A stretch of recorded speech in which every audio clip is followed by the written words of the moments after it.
Assalamualaikum warahmatullahi wabarakatuh. Good morning, student. How are you today? I hope everybody okay in this morning. Let me introduce myself. My name Elia Susanti. I am your physics teacher. Sebelumnya saya ucapkan selamat untuk kalian yang sudah diterima di MA Darul Amanah. Untuk kali ini saya akan menjelaskan tentang hakikat fisika. Siapa sih yang tidak mengenal dengan Sir Isaac Newton? Newton dikenal dengan kisah uniknya dengan pohon apel. Saat Newton berada di bawah pohon apel, Newton melihat sebuah apel yang sedang jatuh. Pertanyaan terbesar dari Newton adalah, mengapa apel jatuh ke bawah?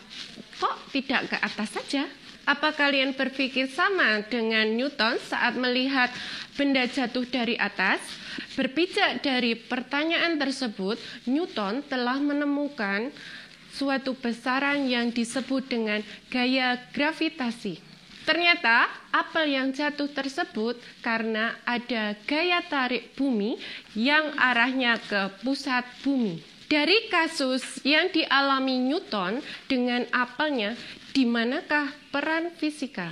Pada hakikatnya, Newton telah menerapkan sikap fisika. Sikap Newton yang merasa ingin tahu, kreatif, dan jujur. Lalu, apa hakikat fisika? Kita awali dengan kata fisika. Apa itu fisika? Fisika berasal dari bahasa Yunani yang berasal dari kata physis, yang artinya adalah alam. Fisika merupakan salah satu cabang sains dengan dua cabang yang lain, yaitu kimia dan biologi. Selanjutnya, apa itu sains?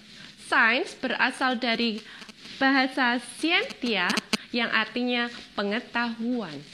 Sehingga sains merupakan ilmu pengetahuan alam yang mempelajari gejala alam melalui pengamatan, eksperimen, dan analisis. Sedangkan fisika mempelajari materi dan energi beserta interaksinya. Hingga kembali ke hakikat fisika adalah ilmu pengetahuan alam yang mempelajari materi dan energi serta interaksi antara keduanya melalui serangkaian proses. Adapun hakikat fisika dibagi menjadi 3. Pertama, fisika sebagai produk ilmiah. Kedua, fisika sebagai proses ilmiah. Yang ketiga, fisika sebagai sikap ilmiah. Yang pertama, produk ilmiah.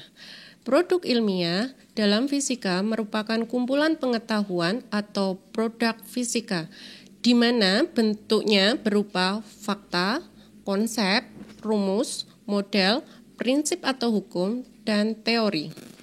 Yang pertama adalah fakta. Fakta adalah keadaan atau kenyataan sesungguhnya peristiwa alam. Yang kedua, konsep.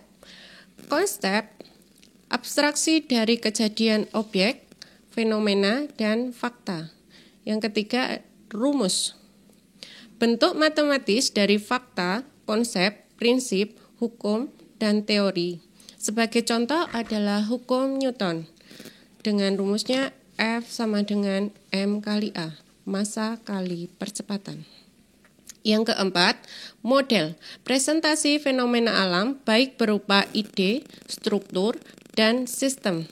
Sebagai contoh, model atom Thomson, model atom Rutherford, dan model atom Bohr.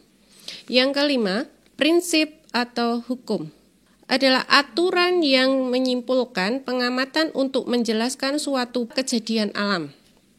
Sebagai contoh, hukum pemantulan cahaya, sudut datang sama dengan sudut pantul. Yang keenam adalah teori. Penjelasan berdasarkan pada berbagai pengamatan yang didukung oleh hasil-hasil eksperimen. Sebagai contoh, teori atom, teori kinetik gas, dan teori relativitas. Yang selanjutnya adalah proses ilmiah. Proses ilmiah berkaitan dengan cara kerja. Pemahaman fisika sebagai proses sangat berkaitan dengan kata-kata kunci, fenomena, dugaan, pengamatan, pengukuran, penyelidikan, dan publikasi. Yang terakhir adalah sikap ilmiah. Sikap ilmiah berkaitan dengan cara berpikir. Adapun sikap yang harus dimiliki seorang ilmuwan adalah sikap ingin tahu, peduli, tanggung jawab, jujur, terbuka, kreatif, bekerja sama, objektif, tidak tergesa-gesa, dan hati-hati. Sampai di sini penjelasan saya tentang hakikat fisika. Semoga bermanfaat. Tetap jaga kesehatan.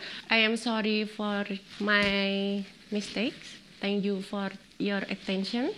Wassalamualaikum warahmatullahi wabarakatuh.